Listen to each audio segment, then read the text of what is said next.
회장님, 회장님 곁에 도둑이 살고 있어요. 제가 잡아드리죠. 대신 저희 아빠를 살려주세요. 으리으리한 회장실, 낡은 패딩을 입은 소녀가 70대 노인 앞에 섰습니다. 소녀의 목소리는 떨리지 않았습니다.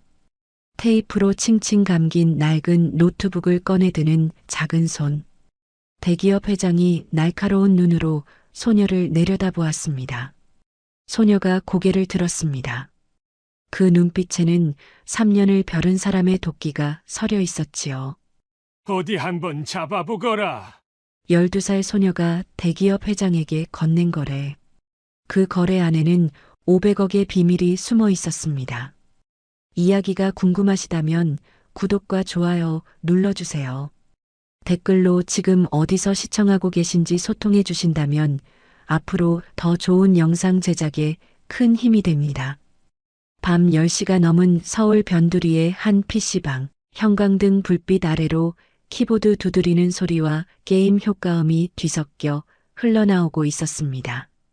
20대 남짓한 컴퓨터가 빼곡히 들어찬 이 낡은 PC방은 겉으로 보기엔 여느 동네 PC방과 다를 바 없었지요. 다만 한 가지, 카운터 뒤편에 붙은 창고 문 안쪽에 12살짜리 여자아이가 살고 있다는 사실만 빼면요. 그날 밤 PC방 안은 평소와 다르게 험악한 공기가 감돌고 있었습니다. 구석자리에 앉아있던 50대 중반쯤 되어 보이는 사내가 벌떡 일어서더니 손에 들린 키보드를 바닥에 내리꽂았습니다. 쾅 하는 소리와 함께 플라스틱 조각이 사방으로 튀었지요. 아씨, 이 컴퓨터 렉 걸려서 내가 졌잖아. 술 냄새를 풍기며 고래고래 소리를 지르는 사내의 얼굴은 시뻘겋게 달아올라 있었습니다. PC방 사장인 40대 후반의 박 사장이 황급히 달려왔지만 취객은 이미 이성을 잃은 상태였습니다. 사내가 박 사장의 멱살을 움켜쥐었습니다. 야, 이 컴퓨터 뭐가 이 모양이야. 내 돈 내놔. 손님, 진정하시고요. 일단 손 좀 놓으세요. 박 사장이 안간힘을 쓰며 사내의 손을 떼어내려 했지만 술 취한 사람의 힘은 생각보다 셌습니다. 다른 손님들은 슬슬 눈치를 보며 자리를 피하기 시작했고요. 누구 하나 나서서 말리려 하지 않았습니다. 그 험악한 분위기 속에서 창고 문이 삐걱하고 열렸습니다. 부스스한 머리에 너무 큰 티셔츠를 입은 여자아이 하나가 비몽사몽한 얼굴로 걸어 나왔습니다. 12살 김하늘이었지요. 자다가 시끄러운 소리에 깬 모양이었습니다. 그런데 이 아이 무서워하는 기색이 전혀 없었습니다. 오히려 무덤덤한 표정으로 취객 옆을 지나가더니 박살난 키보드 선을 쓱 뽑아버렸습니다. 뭐야, 이 꼬맹이가. 취객이 으르렁거렸지만 하늘이는 아랑곳하지 않았습니다. 아이는 컴퓨터 본체 뚜껑을 열더니 능숙한 손놀림으로 램을 뺐다가 다시 꽂았습니다. 그리고는 모니터 앞에 앉아 뭔가를 후다닥 클릭하기 시작했지요. 아저씨, 하늘이가 고개를 돌려 취객을 올려다보았습니다. 그 눈빛이 어찌나 담담한지 오히려 어른인 취객 쪽이 움찔했습니다. 컴퓨터 탓 아니에요. 여기 로그 기록 보이세요? 아저씨가 3분 12초에 힐 포션 안 쓰고 그냥 돌진해서 죽은 거예요. 아이템 3개나 있었는데 왜 안 썼어요? 하늘이가 게임 로그를 화면에 띄우자 취객의 얼굴이 하얘졌습니다. 주변에서 구경하던 젊은 손님 몇 명이 킥킥 웃기 시작했지요. 와, 초딩한테 팩트 폭격 당했네. 아저씨, 실력이 없으면 컴퓨터 탓을 하면 안 되지. 취객은 멱살 잡았던 손을 슬그머니 놓으며 헛기침을 했습니다. 얼굴이 귀까지 빨개진 채로 중얼중얼 뭐라고 하더니 결국 고개를 푹 숙이고 PC방을 빠져나갔습니다. 문이 닫히자 박 사장이 긴 한숨을 내쉬었습니다. 아이고, 저 진상. 키보드 또 사야 하나. 이번 달 적자인데. 그런데 하늘이가 창고 안으로 들어가더니 뭔가를 들고 나왔습니다. 낡은 키보드 부품 몇 개와 드라이버였지요. 아이는 카운터 위에 박살난 키보드를 올려놓고 뚝딱뚝딱 분해하기 시작했습니다. 3분도 채 안 되어서 키보드가 다시 멀쩡하게 조립되었습니다. 와, 하늘아, 너 진짜 천재다. 이걸 어떻게 해? 박 사장이 감탄하며 하늘이의 머리를 쓰다듬었습니다. 그리고는 냉장고에서 뭔가를 꺼내왔지요. 유통기한이 얼마 안 남은 핫바와 컵라면이었습니다. 고맙다, 이거 먹어. 감사합니다, 사장님. 하늘이가 핫바를 받아들며 꾸벅 인사했습니다. 그때 박 사장이 걱정스러운 표정으로 물었습니다. 근데 하늘아, 너 학교는 언제 가냐? 요즘 통 안 가는 것 같던데. 하늘이는 그 질문에 대충 웃어 보이며 대답을 피했습니다. 가끔 가요. 어차피 제가 혼자 공부하는 게 더 빨라서요. 박 사장은 더 묻지 않았습니다. 이 아이의 사정을 알기에 차마 더 캐물을 수가 없었던 것이지요. 새벽 2시가 다 되어서야 PC방 뒷문으로 한 사내가 절뚝거리며 들어왔습니다. 낡은 퀵서비스 조끼를 입은 40대 중반의 남자, 김동철이었습니다. 하늘이의 아버지였지요. 동철은 창고 문을 열고 들어와 구석에 깔린 얇은 이불 위에 털썩 주저앉았습니다. 하늘이가 다가와 아버지의 발목을 살펴보니 발목이 부어 퉁퉁해져 있었습니다. 아빠, 이거 왜 이래? 아무것도 아니야. 계단에서 좀 미끄러졌어. 동철은 괜찮은 척 웃어 보였지만 하늘이는 알고 있었습니다. 병원비가 아까워서 참고 있다는 것을요. 하늘이는 아무 말 없이 아버지의 발목을 조심조심 주물러 드렸습니다. 그러고는 아까 받아둔 핫바를 전자레인지에 데워 아버지 앞에 내밀었습니다. 아빠, 이거 먹어. 나는 아까 사장님이 치킨 사줘서 배불러. 뻔히 보이는 거짓말이었습니다. 아이의 볼은 예전보다 훨씬 홀쭉해져 있었고 손가락은 거칠게 갈라져 있었으니까요.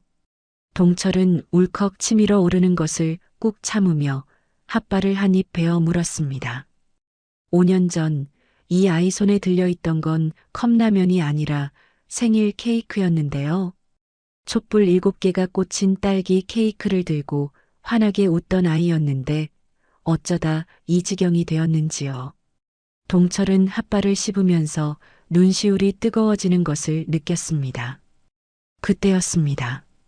쾅쾅쾅 창고 문을 두드리는 소리가 울려 퍼졌습니다. 김동철 씨, 안에 있는 거 다 알아. 딸 앞에서 험한 꼴 보기 싫으면 나와. 사채업자들이었습니다. 5년 전 소송 비용 때문에 빌린 돈, 그 빚이 불어나 아직까지 쫓아다니는 것이었지요. 동철의 얼굴이 창백해졌습니다. 그는 재빨리 하늘이의 귀를 양손으로 막으며 눈으로 뒷문을 가리켰습니다. 비상구로 빠져나온 부녀는 차가운 새벽 골목을 내달렸습니다. 동철은 절뚝거리는 다리를 이끌고 하늘이는 슬리퍼만 신은 채로요. 한참을 달리다 멈춰선 그들의 입에서 하얀 입김이 뿜어져 나왔습니다. 아빠, 하늘이가 아버지의 손을 꽉 잡으며 말했습니다. 우리 도망가는 거 아니야. 작전상 후퇴하는 거야. 그치? 그 의젓한 한마디가 오히려 동철의 가슴을 더 깊이 후볐습니다. 12살짜리 아이가 해야 할 말이 아니었으니까요. 동철은 대답 대신 딸의 손을 더 꽉 쥐었습니다. 차가운 새벽 공기 속에서 두 사람의 그림자가 골목 끝으로 길게 늘어졌습니다. 그날 밤 쪽방으로 돌아가지 못한 부녀는 24시간 찜질방에서 밤을 보내야 했습니다. 동철은 구석자리에 웅크린 채 잠이 들었는데 그의 얼굴은 잠든 중에도 편치 못했습니다. 이마에 식은 땀이 송골송골 맺히고 입술이 파르르 떨렸지요. 악몽을 꾸고 있었던 것입니다. 5년 전 그날의 악몽을요. 꿈속에서 동철은 다시 태성그룹 본사 건물 안에 서 있었습니다. 말끔한 양복을 입은 보안팀장 김동철. 그때만 해도 그는 회사에서 인정받는 인재였지요. 그날 저녁 보안부장 민혁기가 동철을 불러 술자리를 마련했습니다. 김 팀장, 자네 요즘 고생이 많아. 한잔하세. 민혁기는 능글맞은 웃음을 지으며 연신 술을 따라주었습니다. 동철은 상사가 권하는 술을 마다할 수 없어 받아 마셨고요. 어느새 정신이 몽롱해졌습니다. 그 틈을 타 민혁기는 동철의 주머니에서 사원증을 슬쩍 꺼내 훔쳤습니다. 동철은 테이블에 엎드려 잠들어 있었고 아무것도 모른 채였습니다. 다음 날 아침 회사는 발칵 뒤집혔습니다.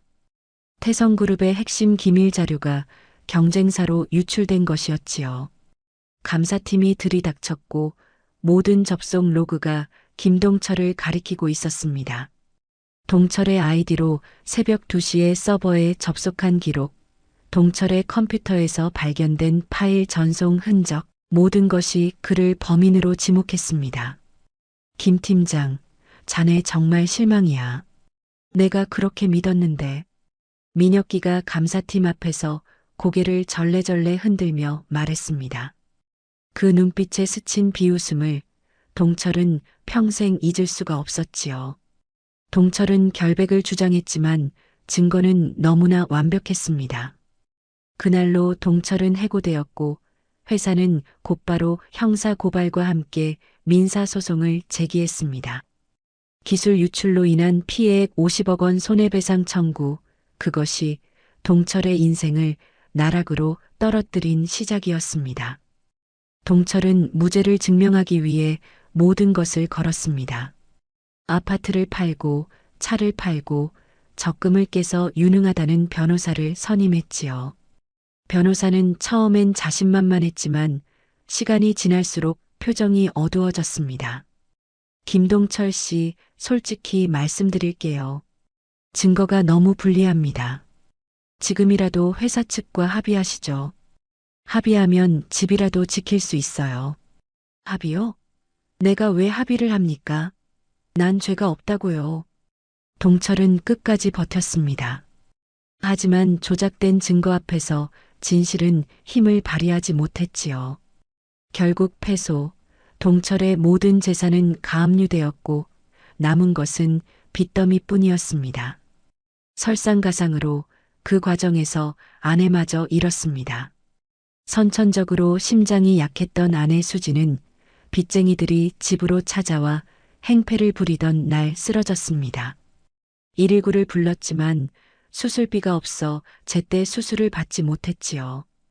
의사는 고개를 저었고 수지는 중환자실 침대에서 동철의 손을 꼭 잡았습니다. 여보, 하늘이 부탁해요. 그것이 아내의 마지막 말이었습니다. 동철은 아내의 손을 붙잡고 오열했지만 이미 손은 차갑게 식어가고 있었지요. 장례식장은 을씨년스럽기 짝이 없었습니다. 문상객이라고는 동철의 늙은 어머니와 몇몇 친척뿐이었는데요. 그런 빈소에 뜻밖의 인물이 나타났습니다. 민혁기였습니다. 그는 검은 양복을 빳빳하게 차려입고 흰 봉투를 들고 나타났지요. 동철아, 이게 무슨 일이야? 불쌍하게 됐네, 정말. 민혁기는 고개를 절레절레 흔들며 조이금 봉투를 내밀었습니다. 동철은 치밀어 오르는 분노를 간신히 삼키며 그 봉투를 받았습니다. 그런데 그 장면을 영정사진 옆에 서 있던 7살짜리 하늘이가 빤히 지켜보고 있었지요. 아이는 엄마를 잃은 슬픔에 울음도 멈춘 채 유리알처럼 맑은 눈으로 민혁기의 얼굴을 기억 속에 새겨넣고 있었습니다. 꿈에서 깬 동철은 심장이 터질 것처럼 뛰는 것을 느꼈습니다. 이마에 식은 땀을 손등으로 훔치고 주위를 둘러보니 찜질방 한 구석이었지요. 아, 그랬습니다. 지금 자신은 보안팀장이 아니라 하루 벌어 하루 먹고 사는 퀵서비스 기사일 뿐이었습니다. 동철은 목이 말라 수도가로 갔습니다. 식혜 한 통 살 돈도 없었기에 수돗물로 목을 축였지요. 차가운 물이 목구멍을 타고 내려가는데 문득 아내의 얼굴이 떠올랐습니다. 그때 뒤에서 밝은 목소리가 들려왔습니다. 아빠. 하늘이가 삶은 달걀 2개를 손에 들고 뛰어왔습니다. 아이는 벌써 일어나서 카운터 이모에게 청소를 도와주고 달걀을 얻어온 것이었지요. 이모가 맛있게 먹으래. 아빠 하나, 나 하나. 동철은 딸이 내민 달걀을 받아들며 억지로 미소를 지어 보였습니다. 그런데 그 순간 찜질방 대형 TV에서 익숙한 얼굴이 나왔습니다. 다음 소식입니다. 태성그룹 민혁기 전무가 올해의 혁신 기업인 상을 수상했습니다. 화면 속에서 민혁기가 환하게 웃으며 트로피를 들어 올리고 있었습니다. 카메라 앞에서 그는 점잖은 목소리로 말했지요. 저는 항상 정직이 최선이라고 믿습니다. 앞으로도 정직하게 열심히 하겠습니다. 정직이 최선이라니요. 그 뻔뻔한 거짓말에 동철의 눈이 뒤집혔습니다. 손에 들린 리모컨을 TV를 향해 집어던지려는 순간 주변 사람들의 시선이 느껴졌습니다. 동철은 간신히 팔을 내리고 그 자리에 힘없이 주저앉았습니다. 주먹으로 바닥을 내리치며 이를 악물었지요. 정해. 돈 없는 놈한테는 그게 다 족쇄고 지옥이야. 하늘이는 주저앉은 아버지와 TV 속 민혁기를 번갈아 바라보았습니다. 그리고 나지막이 물었습니다. 아빠, 저 아저씨가 우리 엄마 죽인 사람이지? 동철은 대답하지 못했습니다. 아니, 대답할 수가 없었지요. 그저 고개를 떨구었을 뿐이었습니다. 하늘이는 조용히 자리에서 일어나 화장실로 갔습니다. 거울 앞에 서서 주머니에서 낡은 사진 한 장을 꺼냈지요. 엄마의 사진이었습니다. 웨딩드레스를 입고 환하게 웃던 젊은 시절의 엄마 그 얼굴을 하늘이는 손가락으로 조심스럽게 쓰다듬었습니다. 엄마, 조금만 기다려. 내가 꼭 아빠 누명 벗겨줄게. 12살 소녀의 눈빛이 거울 속에서 차갑게 빛났습니다. 그것은 아이의 눈빛이 아니었습니다. 3년을 벼르고 벼른 사람의 눈빛이었지요. 하늘이는 사진을 다시 주머니에 넣고 화장실을 나섰습니다. 아직은 때가 아니었습니다. 하지만 그때가 머지 않았다는 것을 하늘이는 알고 있었습니다. 며칠 뒤 서울 하늘에서 눈이 쏟아지기 시작했습니다. 뉴스에서는 연신 기상특보를 내보내고 있었지요. 수도권 전역에 대설주의보가 발령되었습니다. 시민 여러분께서는 외출을 자제해 주시고 특히 이륜차 운행은 매우 위험하오니 삼가 주시기 바랍니다. 눈은 그칠 줄 모르고 내렸습니다. 도로는 순식간에 하얗게 뒤덮였고 배달 기사들은 하나둘 운행을 중단했지요. 퀵서비스 앱에는 날씨로 인한 배달 지연 안내문이 떴고 대부분의 기사들이 오늘은 쉬기로 했습니다. 하지만 동철은 쉴 수가 없었습니다. 쪽방 월세가 밀린 지 2달째였고 하늘이의 겨울옷은 여전히 너무 얇았으니까요. 동철은 낡은 오토바이 앞에 서서 휴대폰을 들여다보았습니다. 앱에 뜬 긴급 배달 요청, 강남에서 강북까지 서류 배송, 할증 3배였습니다. 동철은 잠시 망설이다가 휴대폰으로 뭔가를 검색했습니다. 아동용 롱패딩 가격이었지요. 화면에 뜬 숫자들을 보며 동철은 한숨을 내쉬었습니다. 제일 싼 것도 8만 원이 넘었습니다. 그러다 문득 며칠 전 찍어둔 사진이 눈에 들어왔습니다. PC방 창고 앞에서 찍은 하늘이 사진이었는데요. 아이는 소매가 너무 짧아진 얇은 점퍼를 입고 있었습니다.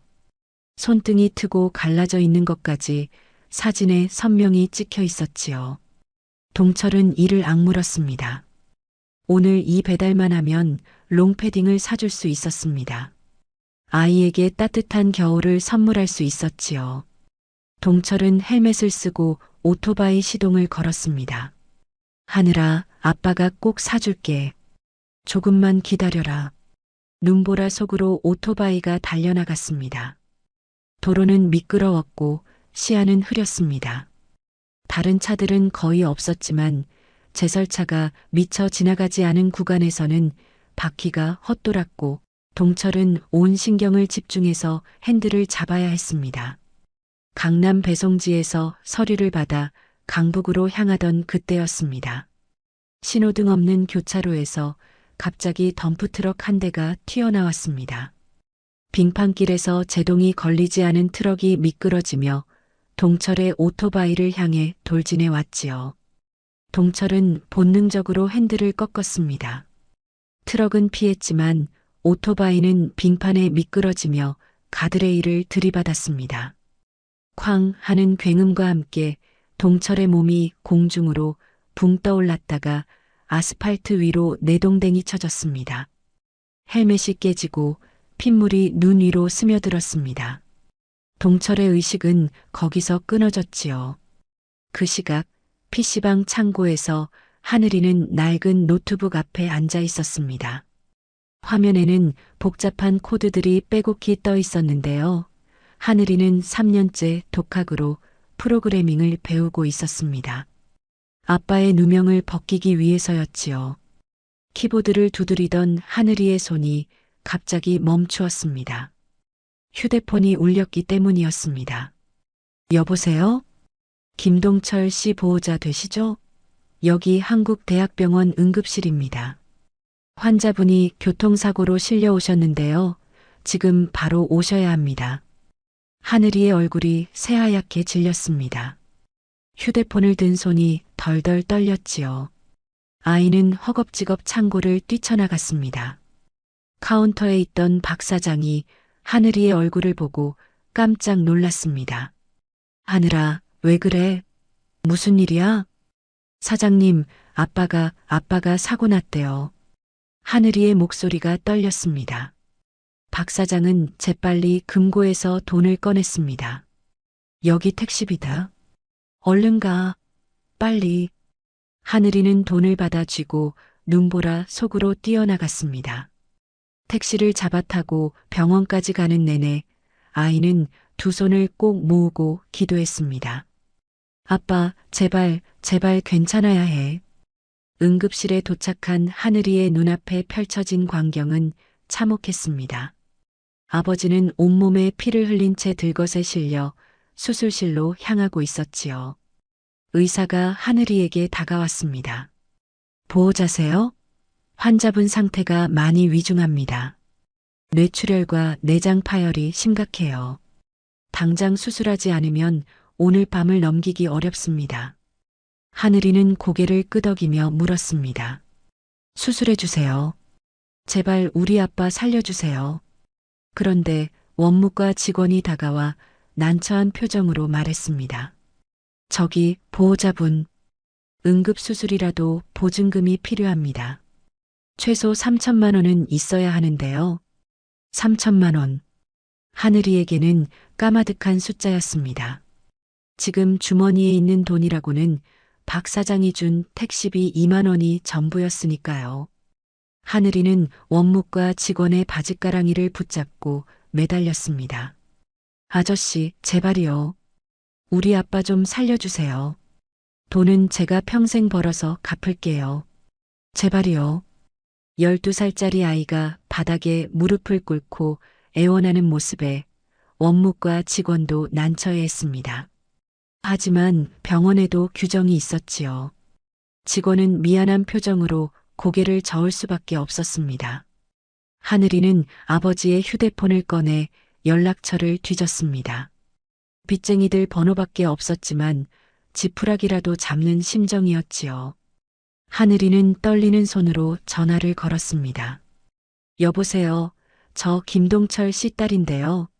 아빠가 사고가 나서 수술비가 필요한데 돈을 좀 빌려주실 수 없을까요? 전화기 너머로 비웃는 소리가 들려왔습니다. 뭐, 신불자한테 돈을 빌려달라고? 야, 꼬맹아. 장기라도 팔던가. 끊어. 뚜뚜뚜. 전화가 끊어졌습니다.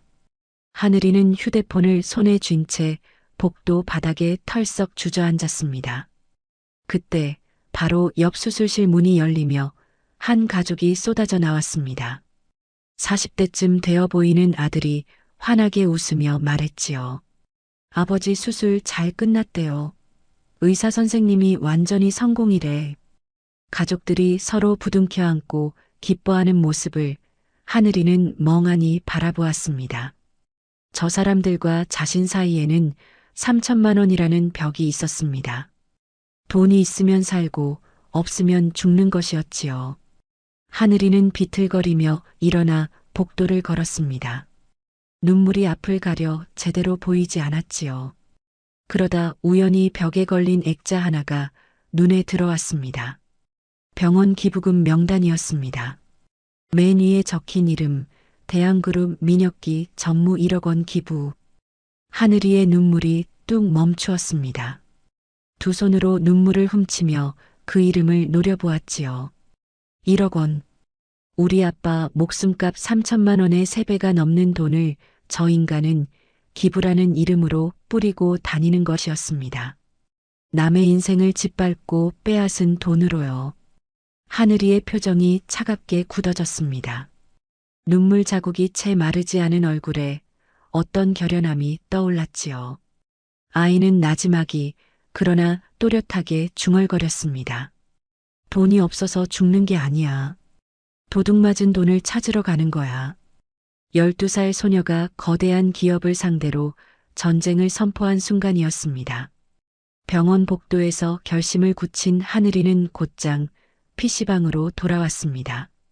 창고 문을 열고 들어서자마자 아이의 눈이 구석에 쌓인 고물 컴퓨터 본체들을 훑쳤지요.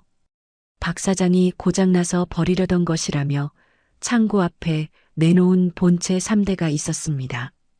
하늘이는 그 무거운 본체들을 낑낑대며 창고 안으로 끌어들였습니다. 몸무게가 30kg도 안 되는 아이에게 본체 하나는 너무 무거웠지만 이를 악물고 한 대씩 옮겼지요. 이마에 땀이 송골송골 맺혔습니다.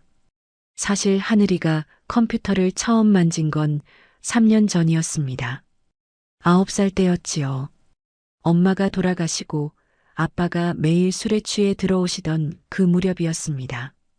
어느 날 밤 아빠가 술에 취해 잠든 사이 하늘이는 아빠의 낡은 노트북을 몰래 열어보았지요. 거기에는 아빠가 억울하게 누명을 쓴 사건의 자료들이 가득했습니다. 회사 문서, 법원 서류, 그리고 아빠가 끄적여 놓은 메모들. 민혁기 부장이 내 사원증을 복제했다. 하지만 증거가 없다. 그 메모를 읽은 9살 하늘이는 그날 밤 결심했습니다. 내가 증거를 찾아주겠다고요. 그때부터 하늘이는 PC방에 버려진 컴퓨터 교본을 주워다 읽기 시작했습니다. 인터넷에서 무료 강의를 찾아 들었고 모르는 건 게시판에 물어가며 독학했지요. 3년이라는 시간 동안 12살 소녀는 조용히 칼을 갈아온 것이었습니다. 하늘이는 드라이버 하나를 들고 본체들을 해체하기 시작했습니다. 쓸만한 부품을 골라내고 먼지를 털어내고 하나하나 연결해 나갔지요. 마치 맥가이버처럼 손놀림이 빠르고 정확했습니다. 2시간쯤 지났을까요? 창고 한 구석의 3단으로 연결된 직렬 서버가 완성되었습니다. 쿨러가 굉음을 내며 돌아가기 시작했지요. 그때 창고 문이 열리며 박 사장이 고개를 들이밀었습니다. 하늘아, 너 여기서 뭐 하는 거야? 그 고물들로 뭘 만드는 거냐? 하늘이는 태연하게 대답했습니다. 숙제요. 학교에서 컴퓨터 조립하는 거 배우는데 연습하는 거예요. 학교에서 그런 걸 가르쳐? 요즘 교육이 참 좋아졌네.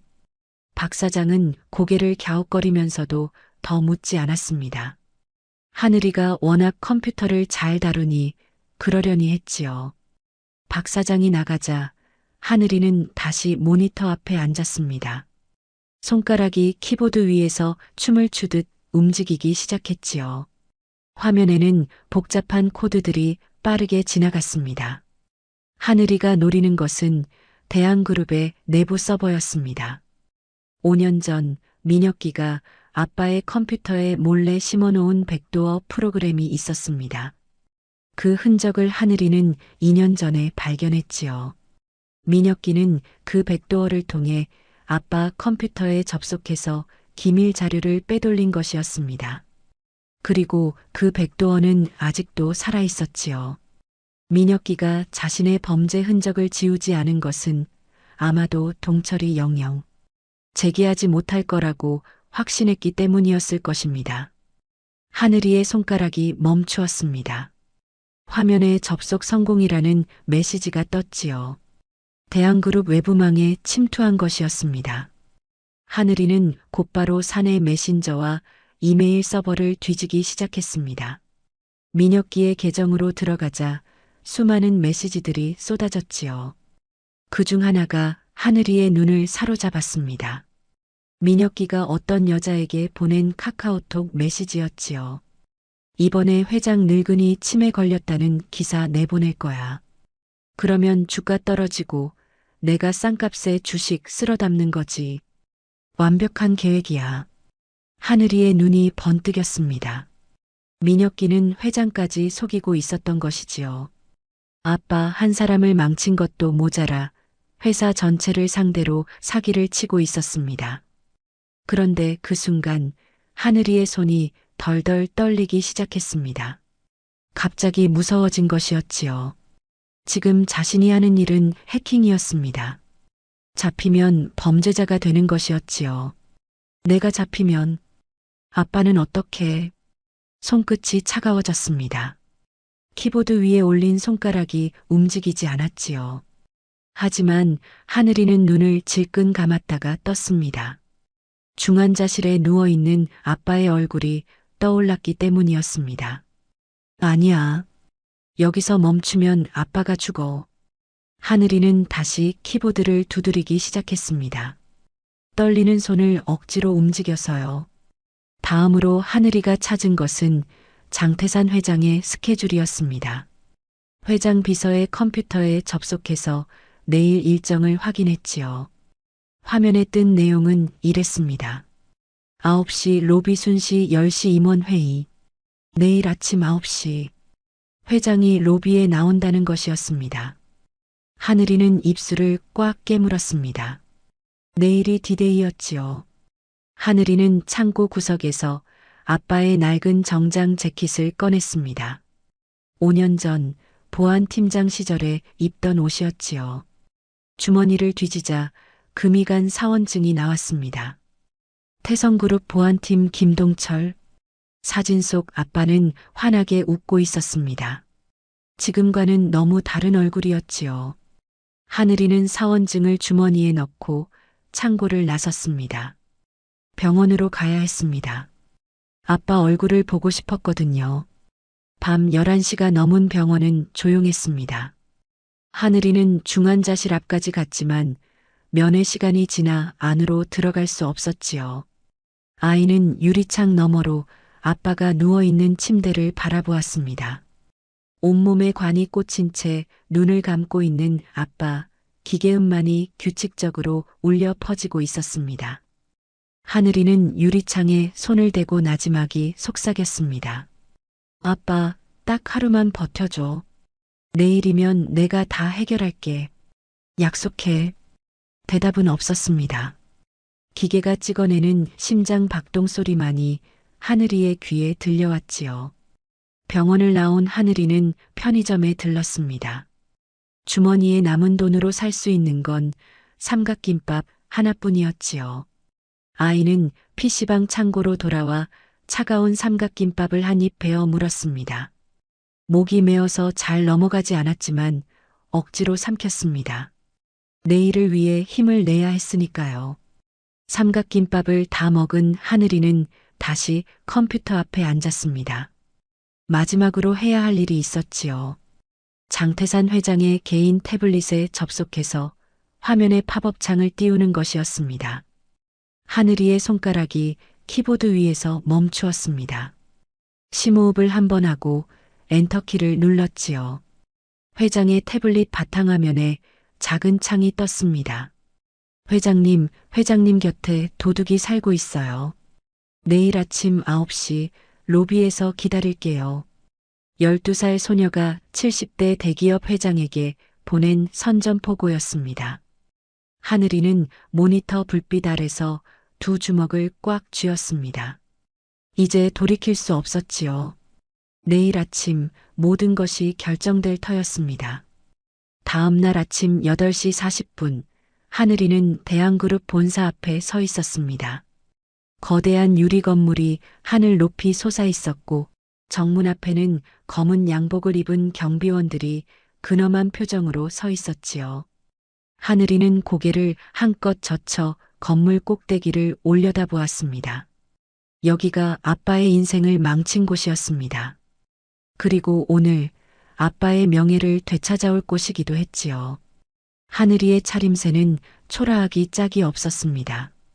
낡아서 솜이 삐져나온 패딩, 뒤꿈치를 꺾어 신은 운동화, 세탁을 너무 많이 해서 색이 바랜 청바지.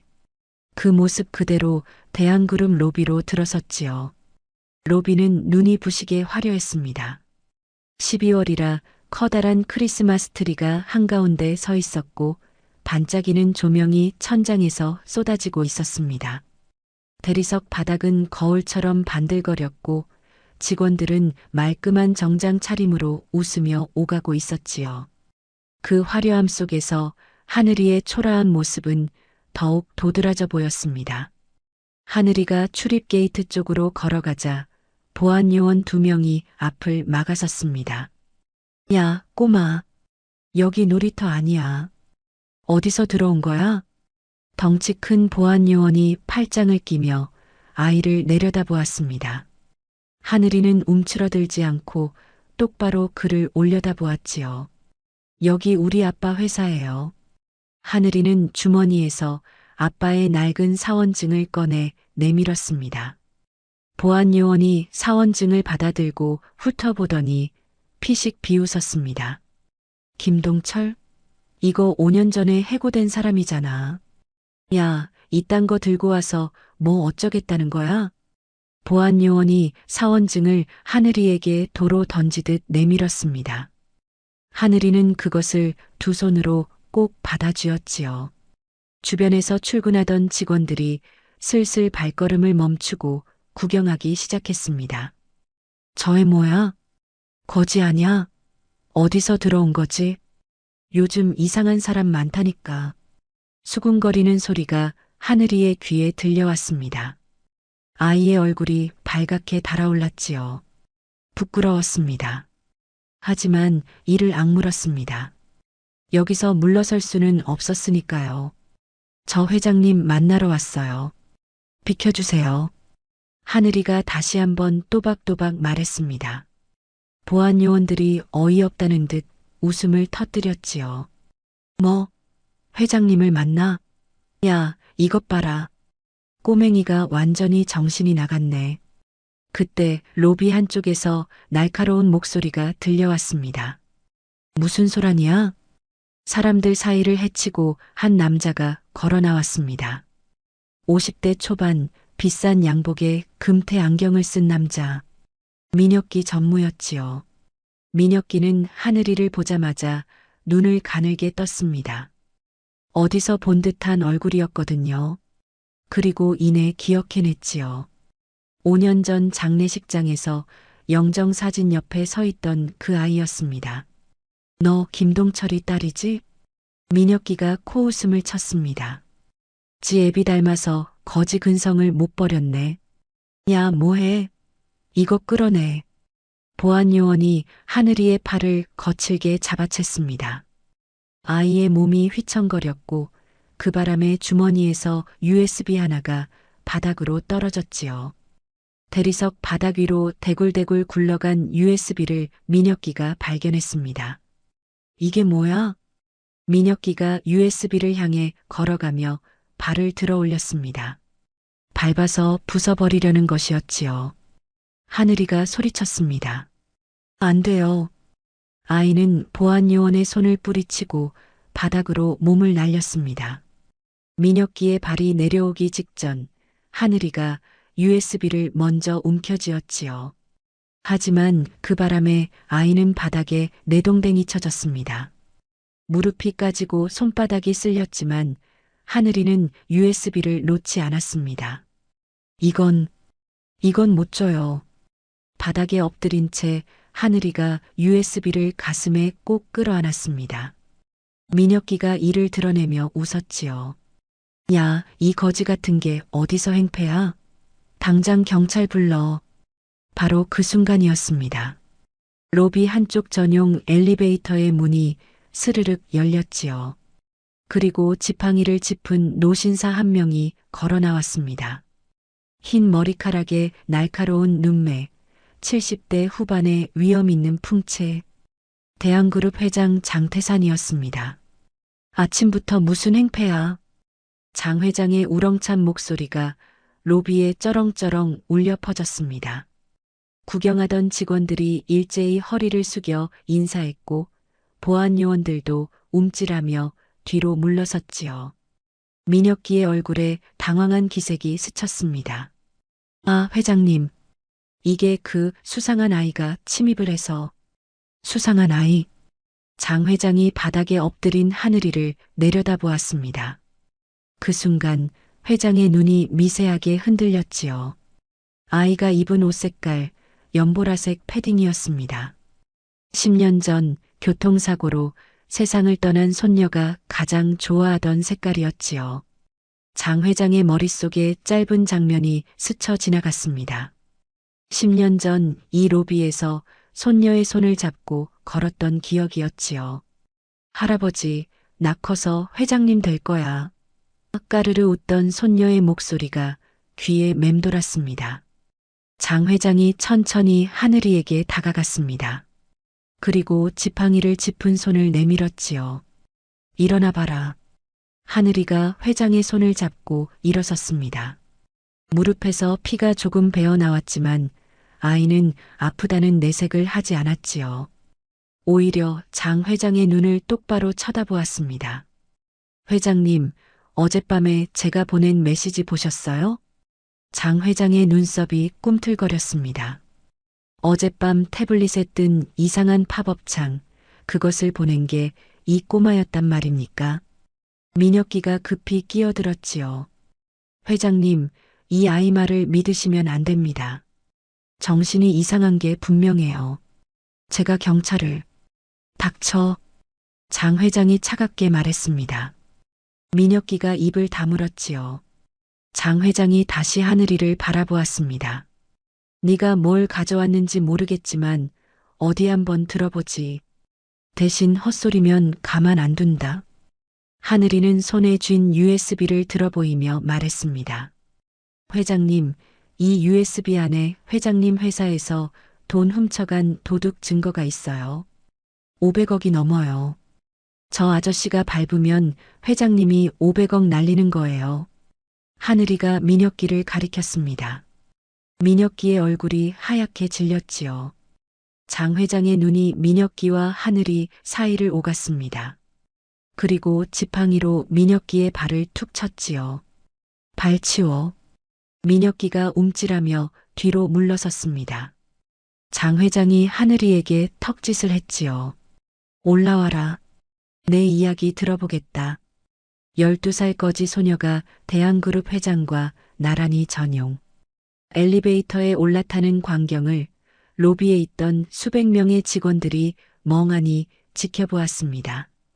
전용 엘리베이터가 최상층에서 멈추었습니다. 문이 열리자 넓디 넓은 복도가 나타났고 그 끝에 묵직한 원목문이 보였지요. 회장실이었습니다. 장 회장이 앞장서서 걸었고 하늘이가 그 뒤를 따랐습니다. 민혁기도 따라 들어왔는데요. 얼굴이 사색이 되어 있었지요. 회장실 문이 열리자 하늘이는 자신도 모르게 숨을 멈추었습니다. 방 하나가 PC방 전체보다 넓었거든요. 천장까지 닿는 유리창 너머로 서울 시내가 한눈에 내려다 보였고 한쪽 벽에는 오래된 그림들이 걸려 있었습니다. 바닥에는 발이 푹푹 빠지는 카펫이 깔려 있었지요. 앉아라. 장 회장이 소파를 가리켰습니다. 하늘이가 조심스럽게 앉았는데 소파가 너무 푹신해서 엉덩이가 쑥 빠져버렸지요. 아이가 당황해서 자세를 고쳐 앉는 모습을 장 회장이 묘한 표정으로 지켜보았습니다. 비서가 다가와 물었습니다. 뭐 마실 것 가져다 드릴까요? 물이요. 하늘이가 대답했습니다. 긴장해서 목이 바싹 말라 있었거든요. 비서가 물을 가져다 주자 하늘이는 한 모금 꿀떡 삼키고 나서야 숨을 고를 수 있었습니다. 민혁기가 장 회장 옆으로 다가가 급하게 말했습니다. 회장님, 이 아이는 분명히 정신이 이상합니다. 아까 로비에서 행패를 부린 것만 봐도 알 수 있지 않습니까? 경찰을 부르는 게 맞습니다. 장 회장이 손을 들어 민혁기를 제지했습니다. 그리고 하늘이를 바라보며 말했지요. 시끄럽다. 10분 주마. 어디 한번 말해봐라. 대신 이상한 소리면 각오해라. 하늘이는 고개를 끄덕이고 가방을 열었습니다. 그 안에서 테이프로 칭칭 감긴 낡은 노트북을 꺼냈지요. 노트북은 여기저기가 금이 가 있었습니다. 3년 동안 쓰레기통에서 주운 부품들로 수리하고 또 수리한 노트북이었지요. 그런데 그 순간 하늘이의 손이 덜덜 떨리기 시작했습니다. 긴장이 한꺼번에 밀려온 것이었지요. 노트북을 꺼내다가 손에서 미끄러져 바닥으로 떨어졌습니다. 퍽 하는 소리가 조용한 회장실에 울려 퍼졌지요. 민혁기가 비웃었습니다. 봐요, 회장님. 손도 제대로 못 가누는 게 무슨 증거를 가져왔겠습니까? 하늘이는 얼굴이 빨개진 채로 노트북을 주워들었습니다. 다행히 고장은 나지 않았지요. 아이는 심호흡을 한 번 하고 떨리는 손으로 노트북을 켰습니다. 회장님, 저기 TV에 연결해도 될까요? 장 회장이 고개를 끄덕였습니다. 하늘이가 케이블을 연결하자 회장실 벽면의 대형 TV에 노트북 화면이 떴지요. 복잡한 숫자와 표가 가득한 화면이었습니다. 이게 뭐냐? 장 회장이 물었습니다. 하늘이가 화면을 가리키며 설명하기 시작했지요. 이거요. 민혁기 전무가 회장님 몰래 빼돌린 돈이에요. 여기 보이시는 회사들 있죠? 이름만 있고 실제로는 없는 유령 회사예요.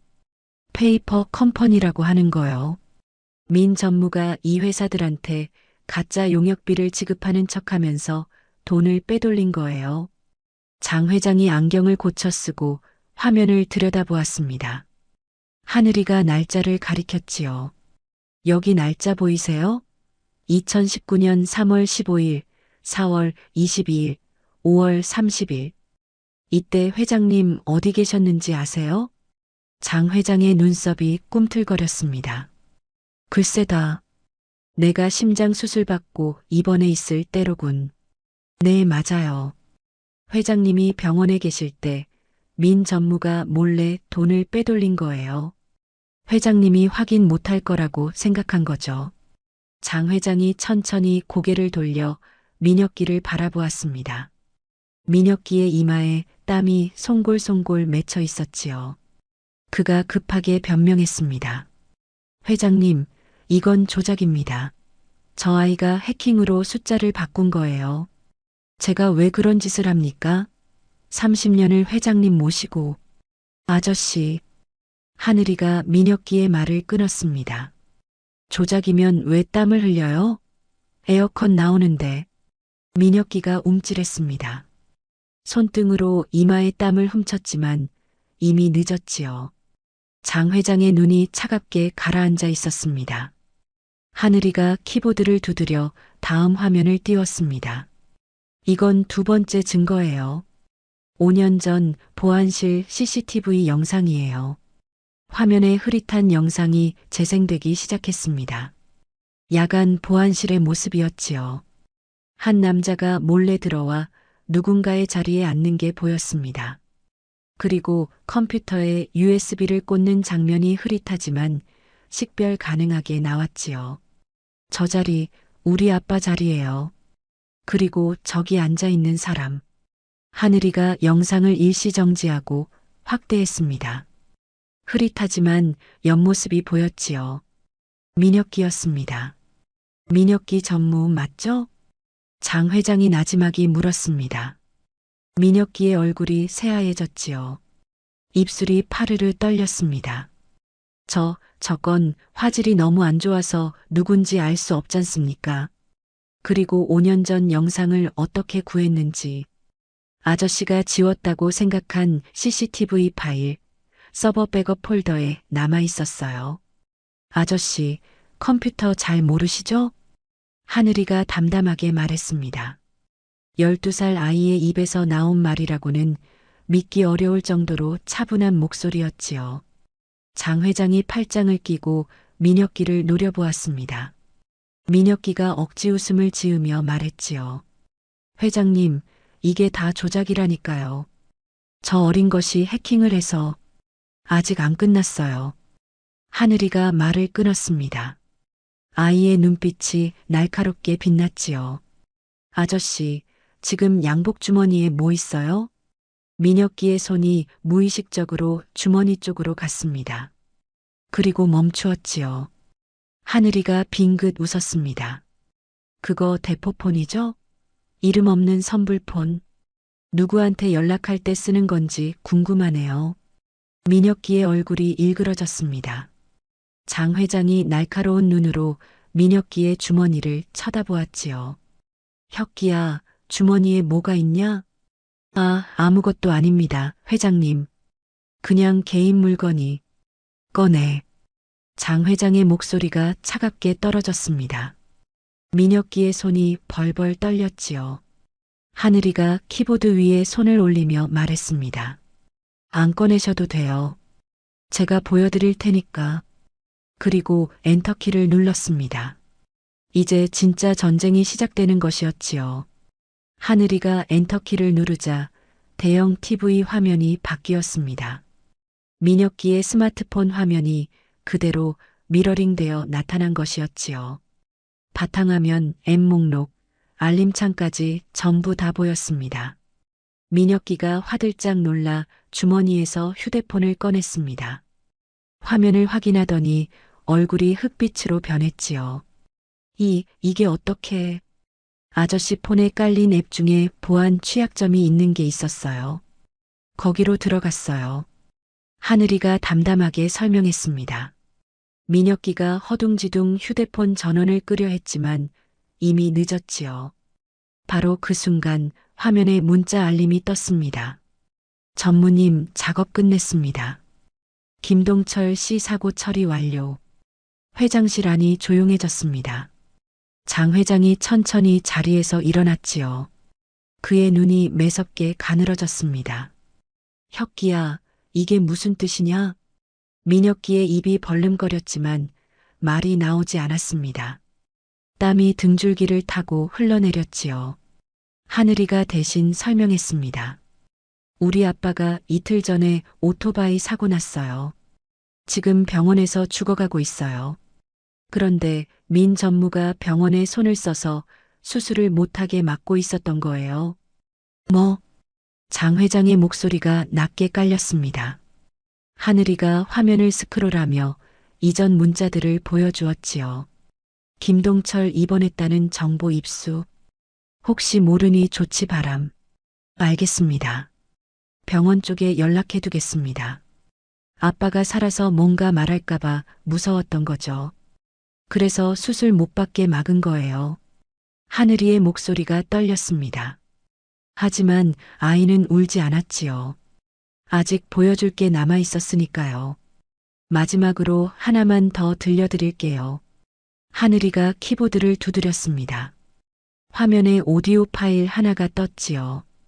재생 버튼을 누르자 회장실 스피커에서 여자의 목소리가 흘러나왔습니다. 전무님 제발이요. 제 남편 억울한 거 아시잖아요. 전무님이 다 아시잖아요. 제발 살려주세요. 무릎 꿇을게요. 네. 애절하게 울먹이는 목소리였습니다. 5년 전 하늘이의 엄마가 민혁기를 찾아가 빌었던 날의 녹음이었지요. 그날 엄마는 남편의 억울함을 호소하러 민혁기에게 갔었습니다. 아무도 모르게 혼자서요. 녹음 속에서 민혁기의 목소리가 들려왔습니다. 아줌마, 지금 나한테 뭘 어쩌라고? 남편이 멍청해서 당한 건데 내가 왜 책임져? 내가 왜? 전무님, 제발요, 제발. 썩 꺼져. 다시 오면 가만 안 둬. 퍽 하는 소리와 함께 무언가가 바닥에 떨어지는 소리가 났습니다. 그리고 문이 쾅 닫히는 소리. 녹음은 거기서 끝났지요. 하늘이의 눈앞에 그날의 기억이 떠올랐습니다. 저녁 때 집에 돌아온 엄마의 모습이었지요. 엄마의 눈은 빨갛게 부어 있었고 무릎에는 멍이 들어 있었습니다. 엄마 왜 그래? 라고 물었지만 엄마는 아무것도 아니야 라고만 했지요. 그리고 며칠 뒤 엄마는 쓰러졌습니다. 회장실 안에 엄마의 애원하는 목소리가 울려 퍼졌습니다. 그리고 정적이 찾아왔지요. 아무도 말이 없었습니다. 하늘이의 눈에서 눈물이 뚝 떨어졌습니다. 참으려고 했지만 참을 수가 없었지요. 엄마 목소리를 들으니까 가슴이 찢어지는 것 같았습니다. 아이는 입술을 꽉 깨물었습니다. 이가 입술을 파고들어 피가 났지만 소리내어 울지는 않았지요. 장 회장의 손이 부들부들 떨리고 있었습니다. 주름진 손이 소파 팔걸이를 꽉 움켜쥐었지요. 그의 입에서 낮은 신음 같은 말이 흘러나왔습니다. 내가 이런 놈을 곁에 뒀단 말이냐? 30년을. 민혁기가 갑자기 움직였습니다. 이성을 잃은 듯 하늘이에게 달려든 것이었지요. 이 거지 같은 년이 어디서 감히.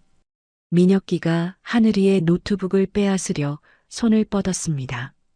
하늘이가 뒤로 물러섰지만 민혁기의 손이 아이의 팔을 잡았지요. 그 순간이었습니다. 쾅! 굉음이 회장실을 뒤흔들었습니다.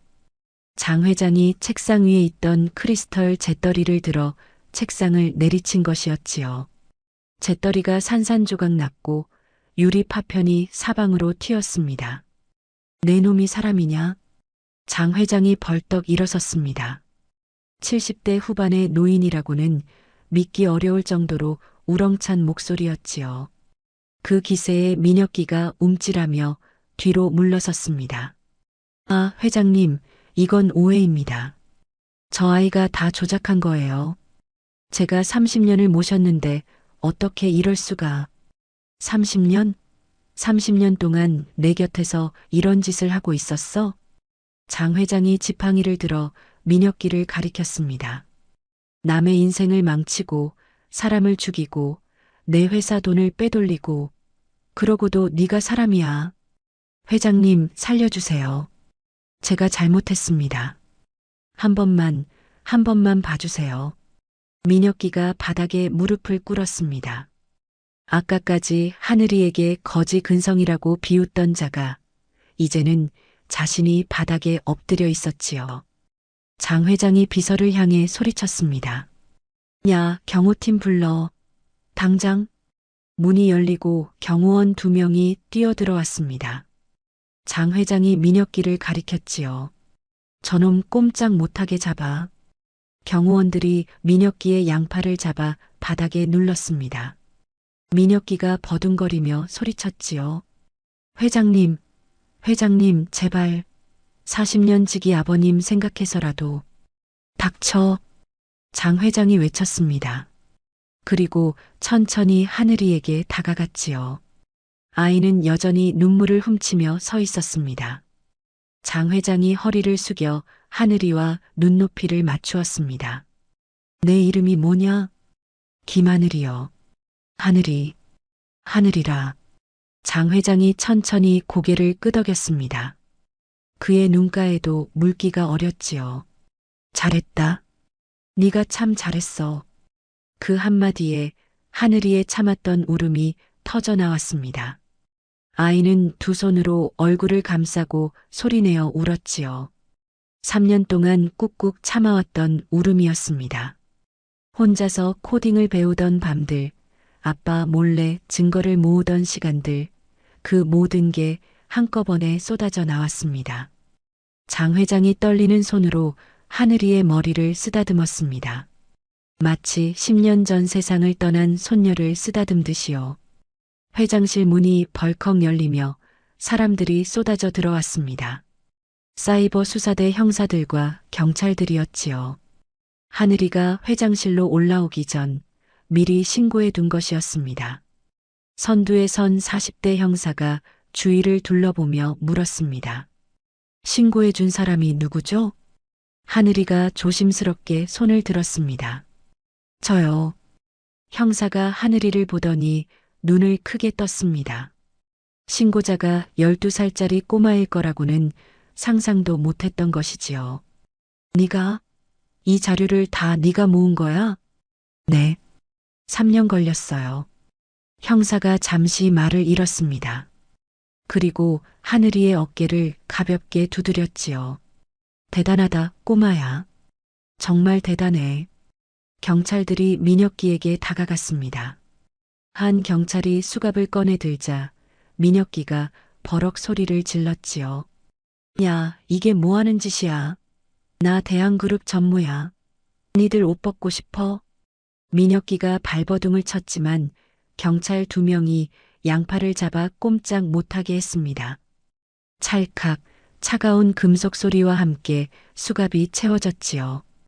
민혁기의 얼굴이 일그러졌습니다. 회장님, 이러시면 안 됩니다. 저 30년을 모셨잖아요. 아버님 살아계실 때부터 저를 아끼셨잖아요. 민혁기가 장 회장에게 매달리듯 소리쳤습니다. 장 회장이 천천히 고개를 돌려 민혁기를 바라보았지요. 그 눈빛은 얼음장처럼 차가웠습니다. 30년을 모셔? 30년 동안 나를 속인 거지. 회장님, 제발이요. 한 번만 봐주세요. 제가 잘못했습니다. 네. 민혁기가 울먹이며 애원했습니다. 아까까지 하늘이를 거지라고 비웃던 자의 모습이라고는 믿기 어려웠지요. 장 회장이 경찰에게 말했습니다. 잠깐. 경찰들이 멈추었습니다. 민혁기의 눈에 한 줄기 희망이 스쳤지요. 혹시 회장이 마음을 바꾼 건가 싶었습니다. 하지만 장 회장이 한 말은 전혀 다른 것이었습니다. 전용 엘리베이터 쓰지 말고 화물용 승강기 태워라. 그리고 로비 한가운데로 끌고 나가. 내 직원들 다 보게. 민혁기의 얼굴이 새하얘졌습니다. 회장님, 그건 30년 동안 내 회사에서 큰 소리 치고 살았으니 마지막도 내 직원들 앞에서 치러야지. 안 그래? 장 회장의 목소리는 담담했지만 그 안에 서린 분노는 서슬 퍼렇게 느껴졌습니다. 경찰들이 민혁기를 끌고 회장실을 나섰지요. 화물용 승강기는 느렸습니다. 1층까지 내려가는 동안 민혁기는 계속 중얼거렸지요. 이럴 수 없어. 이럴 수 없어. 엘리베이터 문이 열렸습니다. 때마침 점심시간이라 로비에는 직원들이 가득했지요. 수백 명의 시선이 일제히 엘리베이터 쪽으로 쏠렸습니다. 저거 민 전무 아니야? 헐, 수갑 찬 거야? 무슨 일이야? 웅성거리는 소리가 로비 전체로 퍼져나갔습니다. 민혁기가 고개를 푹 숙인 채 경찰에 이끌려 걸었지요. 바닥에 끌리다시피 걷는 그의 모습은 불과 몇 시간 전 이 로비를 활보하던 모습과는 천지 차이였습니다. 직원들이 하나둘 휴대폰을 꺼내 들었습니다. 카메라 셔터 소리가 여기저기서 찰칵찰칵 울렸지요. 누군가는 동영상을 찍고 있었습니다.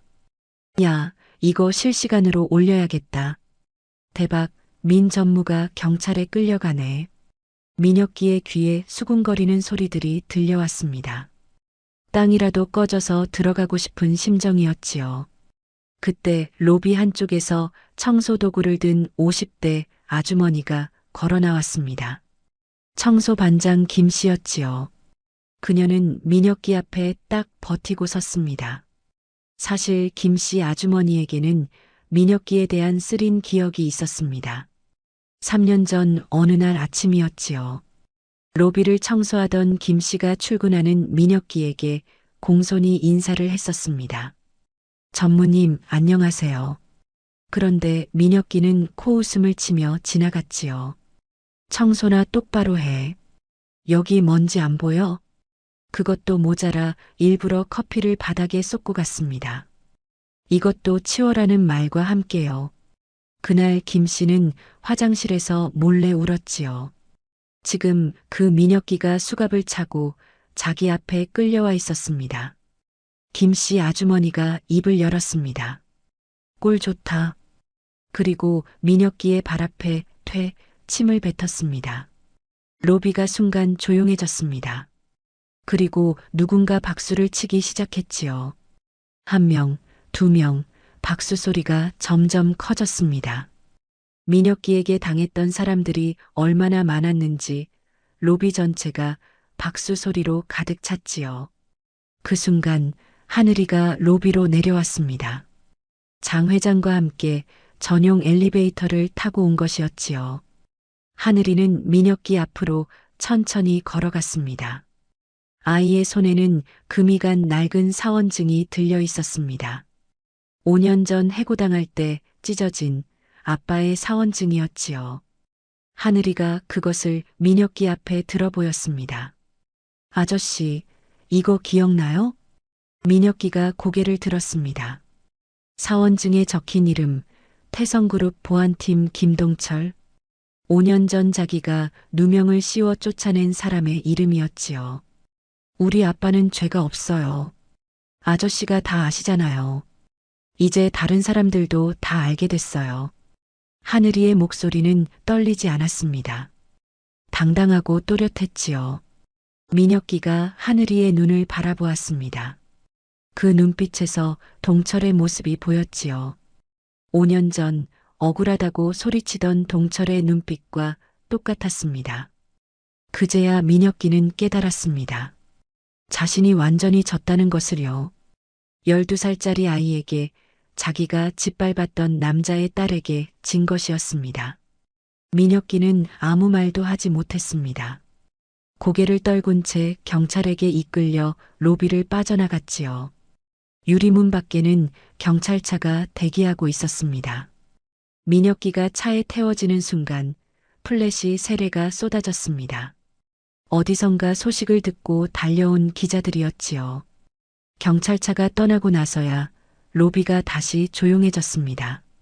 하늘이는 경찰차가 사라지는 것을 끝까지 지켜보았지요. 그리고 겨우 몸의 긴장을 풀었습니다. 다리에 힘이 풀려서 휘청거렸지요. 장 회장이 다가와 하늘이의 어깨를 잡아주었습니다. 그리고 로비에 있는 직원들이 모두 보는 앞에서 허리를 깊이 숙였습니다. 미안하다. 70대 대기업 회장이 12살 소녀에게 머리를 숙인 것이었습니다. 직원들이 웅성거렸지요. 어른들이 못나서 너를 이렇게 고생시켰구나. 내 아버지에게도 큰 빚을 졌다. 하늘이가 고개를 저었습니다. 회장님, 저한테 사과 안 하셔도 돼요. 장 회장이 고개를 들어 하늘이를 바라보았습니다. 하늘이가 말을 이었지요. 우리 아빠한테 해주세요.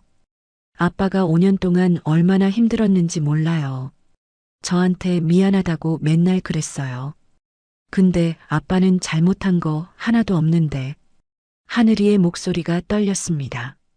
눈물이 다시 차올랐지요.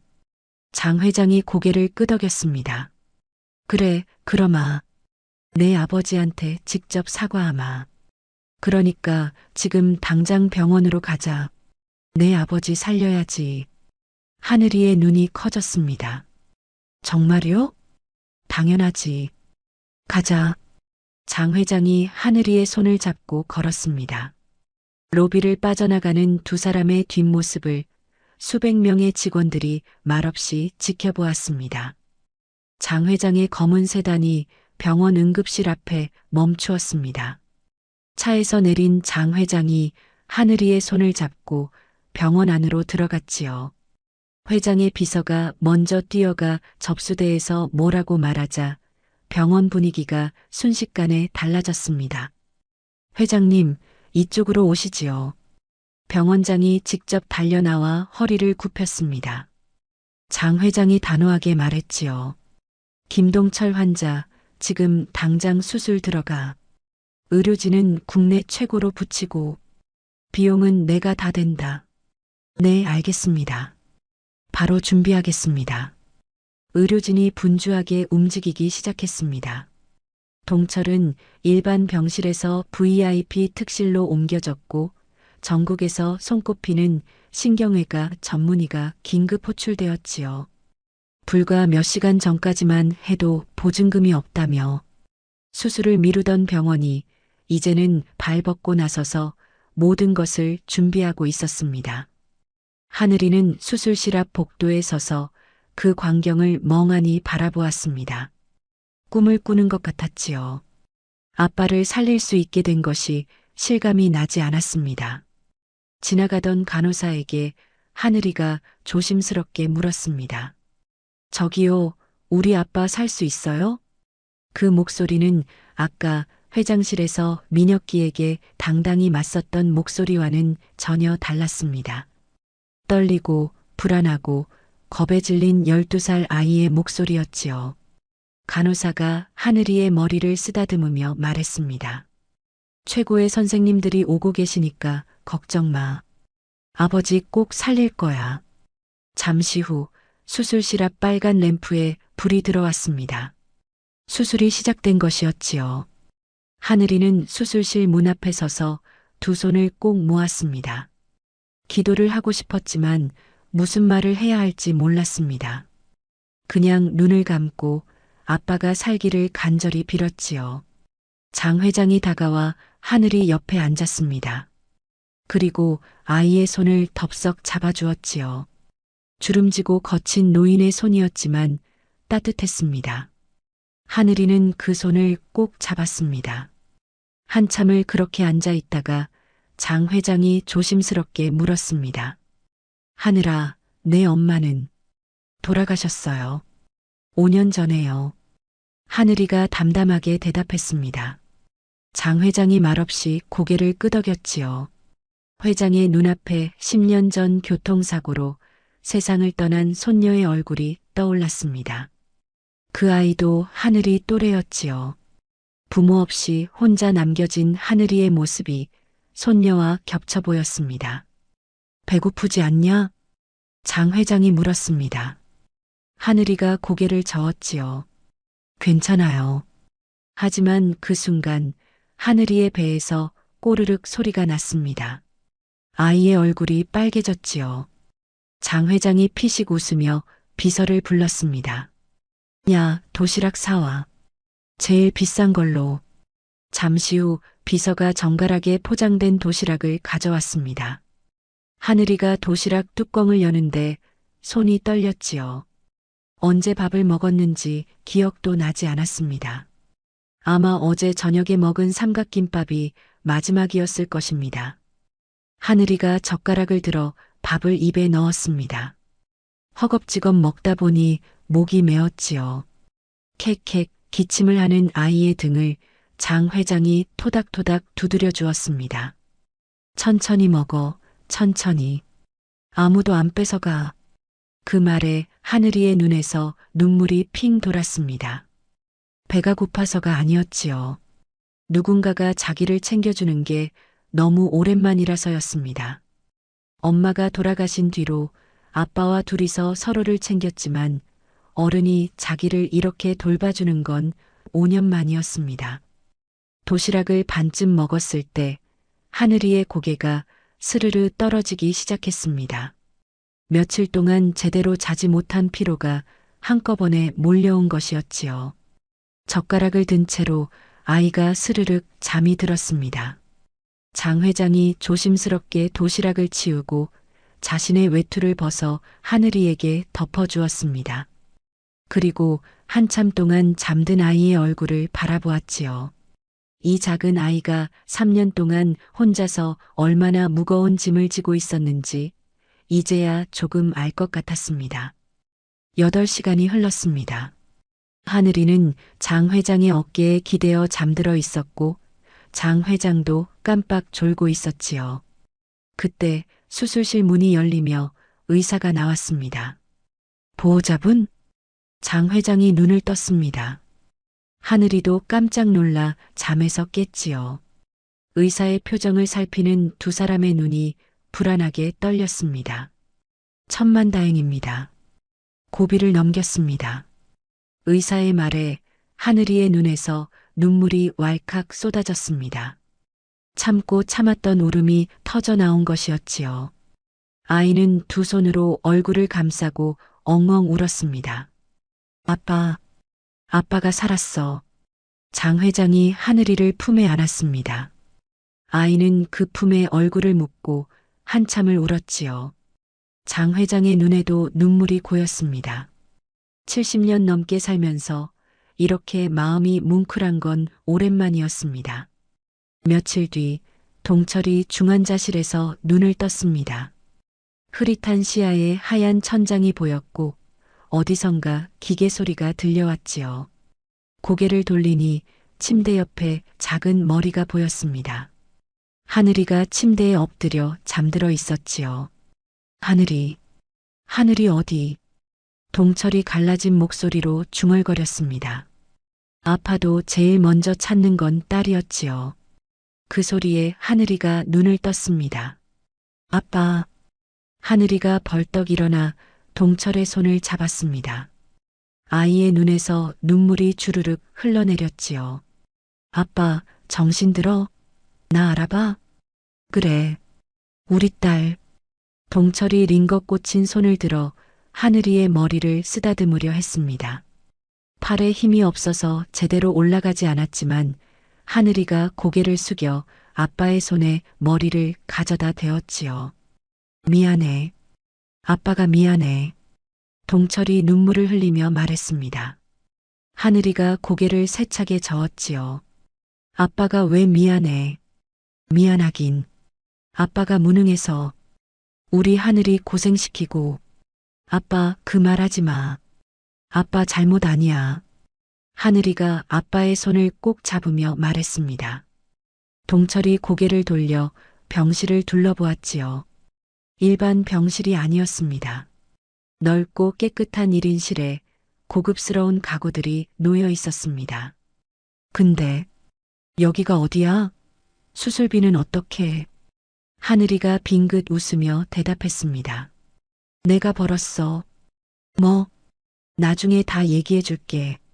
아빠 일단 푹 쉬어.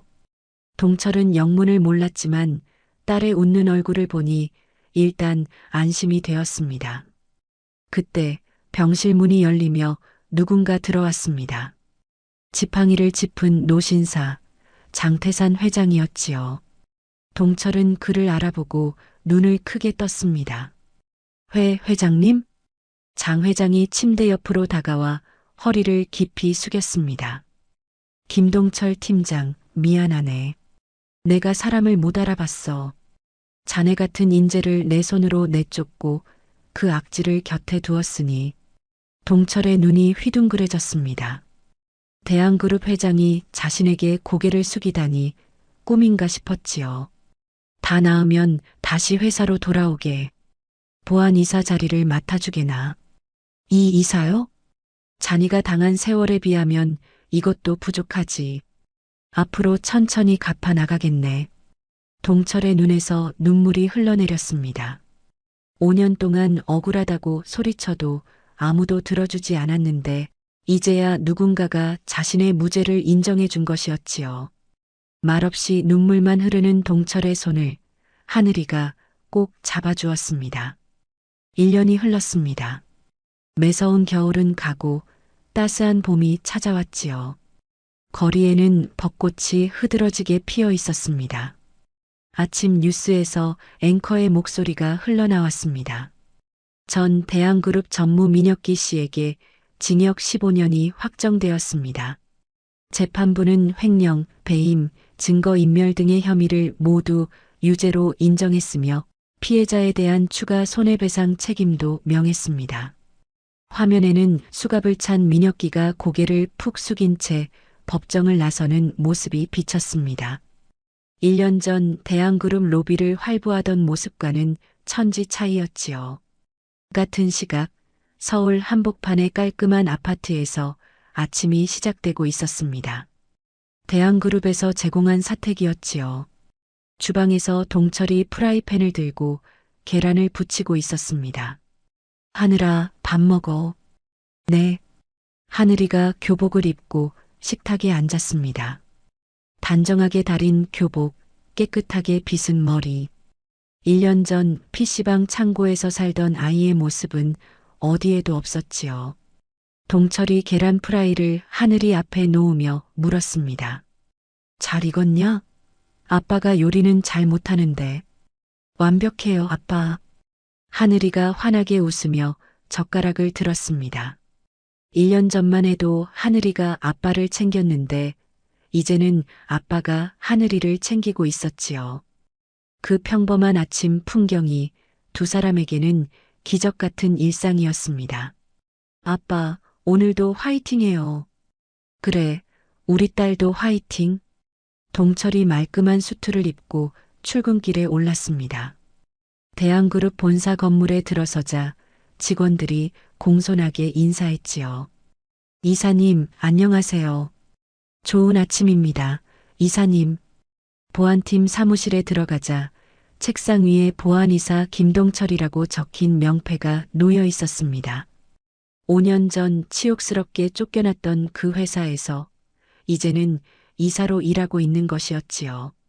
한편 학교 시간이 된 하늘이는 교문을 나서자마자 익숙한 곳으로 향했습니다.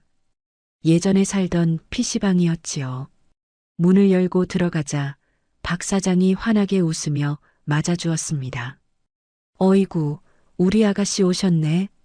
사장님, 안녕하세요. 하늘이가 꾸벅 인사했습니다. 박 사장이 고개를 저으며 말했지요. 야, 너 이제 회장님 손녀나 다름없으면서 왜 아직도 여기 와? 가서 공부나 하지. 여기가 제 고향인데요. 그리고 저번에 말씀하신 컴퓨터 고쳐드리러 왔어요. 하늘이가 소매를 걷어붙이고 카운터 뒤 컴퓨터를 살펴보기 시작했습니다. 뚝딱뚝딱 손을 놀리더니 금세 문제를 해결했지요. 박 사장이 감탄하며 과자 봉지를 내밀었습니다. 역시 우리 하늘이는 천재야. 자, 이거 먹어. 감사합니다. 하늘이가 과자 봉지를 받아들고 PC방을 나섰습니다. 그런데 교문 앞에 검은 세단 한 대가 서 있었지요. 롤스로이스였습니다. 주변에 몰려든 아이들이 웅성거리고 있었습니다. 와, 저거 뭐야? 롤스로이스잖아. 대박. 누구 차야? 차 뒷좌석 창문이 스르륵 내려갔습니다. 선글라스를 낀 장 회장이 고개를 내밀었지요. 김하늘, 뭐해? 빨리 안 타? 아이들의 시선이 일제히 하늘이에게 쏠렸습니다. 한 친구가 물었지요. 야, 김하늘. 저 할아버지 누구야? 너네 할아버지야? 하늘이가 빙긋 웃으며 대답했습니다. 응, 우리 할아버지.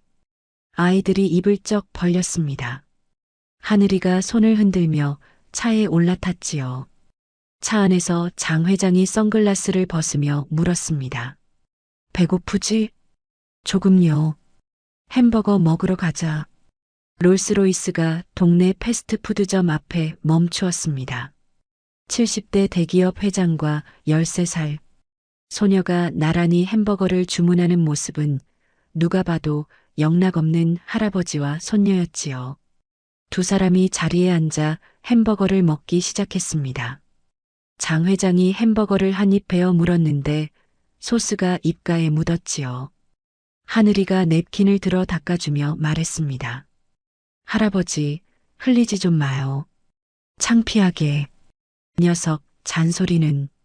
장 회장이 투덜거렸지만 입가에는 미소가 걸려 있었습니다. 그때 장 회장이 옆에 있던 쇼핑백을 하늘이에게 내밀었지요. 이거 너 주려고 가져왔다. 하늘이가 쇼핑백을 열어보니 예쁜 연보라색 롱패딩이 들어 있었습니다. 작년 겨울 아빠가 사주지 못해 미안해하던 바로 그 롱패딩이었지요. 이게 작년에 못 사줬다며. 이제 입어. 하늘이의 눈에 눈물이 고였습니다. 그때 패스트푸드점 문이 열리며 동철이 들어왔지요. 퇴근하고 오는 길에 연락을 받고 달려온 것이었습니다. 아빠. 하늘이가 손을 흔들었습니다. 동철이 두 사람 옆에 앉으며 말했지요. 회장님, 또 우리 하늘이 데리고 다니셨네요. 손녀 데리고 다니는 게 뭐 어때서? 장 회장이 너스레를 떨었습니다. 세 사람이 함께 웃었지요. 자, 셀카 찍자. 하늘이가 휴대폰을 들었습니다. 세 사람이 머리를 맞대고 환하게 웃었지요. 찰칵 셔터 소리와 함께 사진이 찍혔습니다. 그날 밤 하늘이는 그 사진을 인화해서 액자에 넣었습니다. 그리고 책상 위에 올려놓았지요. 액자 옆에는 엄마의 영정 사진이 있었습니다. 하늘이가 엄마 사진을 바라보며 나지막이 말했습니다. 엄마, 우리 이제 괜찮아. 아빠도 건강하고 할아버지도 생겼어. 엄마 덕분이야. 고마워. 창밖으로 보름달이 환하게 떠 있었습니다. 하늘이가 미소를 지으며 불을 껐지요. 오늘 이야기를 끝까지 들어주셔서 감사합니다. 영상 보시고 느끼신 감정, 댓글로 함께 나눠주세요. 여러분의 한마디가 누군가에겐 큰 위로가 될 수 있습니다. 영상이 마음에 드셨다면 구독과 좋아요로 응원 부탁드립니다.